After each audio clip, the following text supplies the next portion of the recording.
Subscribe कीजिए आपके अपने YouTube channel education for CBSE को और बेल आइकन को दबाइए ऐसे ही वीडियोस देखने के लिए। तो अब हम लोग बात करने वाले क्वेश्चन नंबर 11 के बारे में। What type of oxides are form when non metal combine with oxygen. जब नॉन मेटल ऑक्सीजन से कंबाइन करते हैं तो कौन सी ऑक्साइड फॉर्म होती है। जाहिर सी बात है नॉन मेटल जो होते हैं उनके पास कौन सा चार्ज होता है। नॉन मेटल के पास हम लोग जनरली देखते हैं कि यार भी निगेटिवली चार्ज आयन बनने में बहुत ही ज़्यादा अच्छे से कैपेबल होते हैं। तब जब वे लोग ऑक्साइड मतलब कि जब उनका ऑक्सीडेशन होगा या फिर जब वे लोग ऑक्सीजन से कंबाइन करेंगे तब कैसी फॉर्म करेंगे, न्यूट्रल ऑक्साइड फॉर्म होगी या फिर एसिडिक ऑक्साइड फॉर्म होगी। जैसे कि आप लोग के एग्जांपल के तौर पे दिया गया कि जब कार्बन जो कि एक नॉन मेटल है जब वो एयर में बर्न होता है तो एयर से कंबाइन करके क्या बनाता है, कार्बन डाइऑक्साइड। अब कार्बन डाइऑक्साइड जो होता है वो क्या होता है, न्यूट्रल होता है। ठीक है, तो इस तरह से हम लोग इस क्वेश्चन का आंसर दे सकते हैं। कोई भी डाउट हो तो कमेंट कर दीजिएगा। Question number 12, give reasons platinum gold and silver are use as to make jewellery. बहुत आसान है क्योंकि यार उनमें बहुत ज़्यादा शाइनिंग होती है। जैसे प्लेटिनम हुआ, गोल्ड हुआ और सिल्वर हुआ, इनमें बहुत ही ज़्यादा शाइनिंग होती है। और इसी के साथ साथ यार गोल्ड और सिल्वर जैसे में एक और प्रॉपर्टी होती है कि ये बहुत ही अच्छी तरीके से शेप भी चेंज कर लेते हैं। मतलब आप लोग इन्हें जिस टाइप की डिजाइन देना चाहते हैं आप लोग वो आसानी से दे सकते हैं। ठीक है, sodium potassium and lithium are stored under oil. इसे हम लोग ऑयल में यानी तेल में इसलिए रखते हैं, चाहे वो केरोसिन हो चाहे वो कोई हो, ताकि ये लोग आउटर चीज़ों से रिएक्ट ना करें। क्यों? क्योंकि यार ये रिएक्टिविटी सीरीज को हीरो होते हैं भैया, सबसे टॉप पे होते हैं ये लोग, टॉपर होते हैं रिएक्टिविटी सीरीज के। ठीक है, तो इसी वजह से यार ये लोग बहुत ज़्यादा तेज़ी से रिएक्ट करते हैं और यहाँ पे क्या दूसरी चीज़ों से रिएक्ट कर लेते हैं, इसलिए हम लोग इन्हें कहाँ रखते हैं, ऑयल में रखते हैं। Aluminium is highly reactive metal, yet it is used to make utensils for cooking। क्योंकि प्यारे बच्चों एल्यूमिनियम बहुत हाईली रिएक्टिव मेटल है, हमें भी पता है, पर हाईली रिएक्टिव होने की वजह से ये ऑक्साइड की एक कवरिंग बना लेता है। मतलब कि एल्युमिनियम ऑक्साइड की एक कवरिंग बना लेता है जो कि बहुत ही इसके लिए यूज़फुल होती है। और क्योंकि ये हाई कंडक्टिंग है इसी वजह से ये किस लिए काम आता है, हमारे लिए हीट को कंडक्ट करने में काम आता है। ठीक है, तो इन सभी रीजन की वजह से हम लोग एल्युमिनियम को क्या करते हैं, कुकिंग में यूज़ करते हैं। अब देखिए भैया वो कभी कोरोजन उसका होगा नहीं। क्यों? क्योंकि वो अपने ऊपर एक सुरक्षा कवच लगा लिया है कि नहीं, उसकी भाई सुरक्षा कवच ही तो है। तो इस वजह से वो अपने से ही रिएक्ट तो होगा नहीं और कोरोजन भी उसका नहीं होगा, रस्टिंग वगैरह की भी कोई भी प्रॉब्लम नहीं, इसीलिए हम लोग इसे यूज कर लेते हैं। आजकल आप लोग हाईवेज पे भी देख रहे हैं एल्युमिनियम ही लगा होता है कि नहीं। अब देखिए carbonate and sulphide ores are usually converted into oxide during the process of extraction.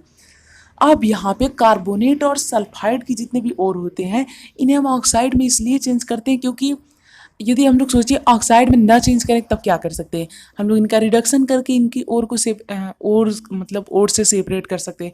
लेकिन इनका रिडक्शन यार इतना आसान नहीं होता है। मतलब कि इन सभी मेटल को यदि हम लोग डायरेक्ट रिडक्शन से पाना चाहें तो बहुत कठिन हो जाता है, बहुत टफ हो जाता है। इसी वजह से हम लोग क्या करते हैं, इन्हें पहले ऑक्साइड में चेंज करते हैं। मतलब कि इन्हें पहले ऑक्साइड करते हैं उसके बाद इनका एक्सट्रैक्शन मतलब उसमें से निकालते हैं। समझ में आए? आप लोग बात करते हैं क्वेश्चन नंबर 13 के बारे में। You have seen tarnished copper vessel being cleaned with lemon और tamarind juice, explain why they this sour substances are effective in cleaning the vessel. क्योंकि जो पहले देखिए समझ लेते हैं होता क्या, कॉपर रहता है वो जो होता है वो कॉपर ऑक्साइड की लेयर बना लेता है एटमॉस्फेयर में रहते रहते।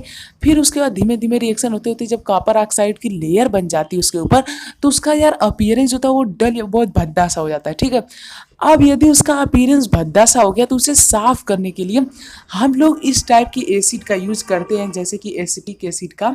अब ये क्या करती हैं, एसिटिक एसिड में H+ आयन होते कि नहीं, H+ जो होते हैं या फिर हाइड्रोजन आयन कॉपर से ज़्यादा रिएक्टिव होते हैं।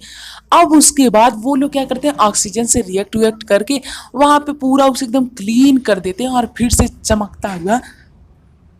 बात करने वाले क्वेश्चन नंबर 15 के बारे में। Differentiate between metals and non metals on the basis of their chemical property.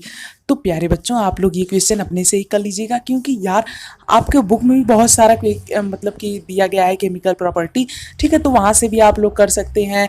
और वैसे भी हमने वीडियो के दौरान में भी कई सारी केमिकल प्रॉपर्टी देखी थी, तो आप लोग जा करके सीधा सीधा उन्हें भी देख सकते हैं, ठीक है। कोई भी दिक्कत आए तो कमेंट कर दीजिएगा, ठीक है, वैसे कर लेंगे आप लोग। A man went from door to door posing as goldsmith. He promised to bring back the glitter of old and dull gold ornaments. Huh? An unsuspecting lady gave a set of gold bangles to him, which he dipped in a particular solution. The bangle sparkled like new, but the weight have was reduced drastically.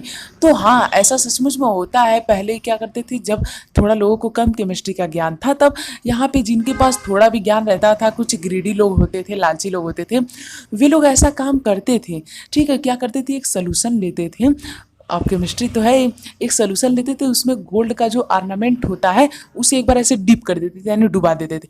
फिर उसे जब निकालते थे तो उसका जो wait रहता था, जो भार रहता था गोल्ड का, वो पहले से कम हो जाता था, लेकिन बहुत चमकने लगता था, ठीक है। तो इसके बाद वो लोग क्या करते थे, वे लोग उसी सोल्यूशन को उठा करके अपने घर लेके जाते थे, फिर उसके बाद सेपरेशन का मेथड फॉलो करके वहाँ से गोल्ड निकालते थे। तो ये इनका गोल्ड कमाने का बिजनेस था। आप लोग यहाँ पे कह सकते हैं कि गोल्ड स्मगलिंग करते थे। नहीं, इतना बड़ा दर्जा नहीं दे सकते, पर हाँ थोड़ी बहुत गद्दारी करते थे। The lady was upset but was futile argument the man beat the hasty retreat.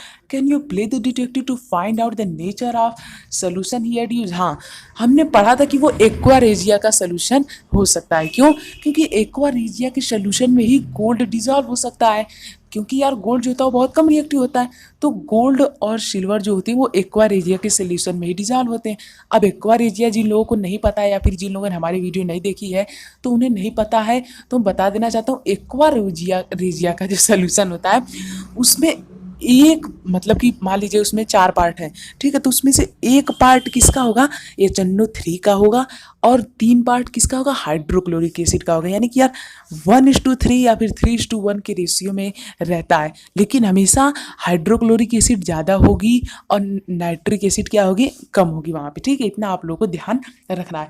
अब देखिए, give reason why copper is use to make hot water tank and not steel और एलाई ऑफ आयरन। क्योंकि यहाँ पे हमारे सामने कई सारे रीजन आ जाते हैं। पहला रीजन तो ये कि यार कॉपर जो होता है वो यार बहुत ही कम रेजिस्टेंस होता है, किसके लिए, कोरोजन के लिए।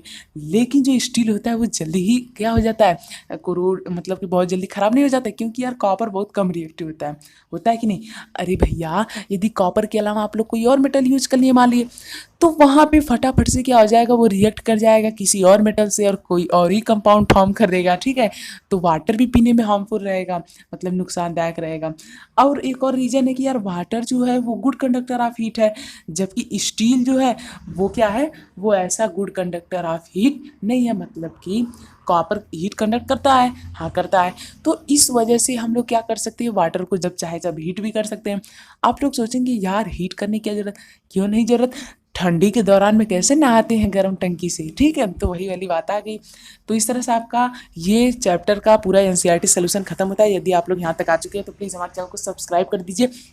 ऐसे ही और वीडियोस के लिए चैनल पे विजिट कीजिए, ठीक है। वहाँ पे आप लोगों को सभी क्लास के, सभी चैप्टर के, सभी सब्जेक्ट के एक्सप्लेनेशन मिल जाएंगे, ठीक है, NCERT सोल्यूशन के साथ। तो चलिए मिलते हैं अब अगले वीडियो में। अब आगे जो आप हमारी वीडियो देखें उसी में हम आपसे मिलेंगे। So thank you. जय हिंद, जय भारत।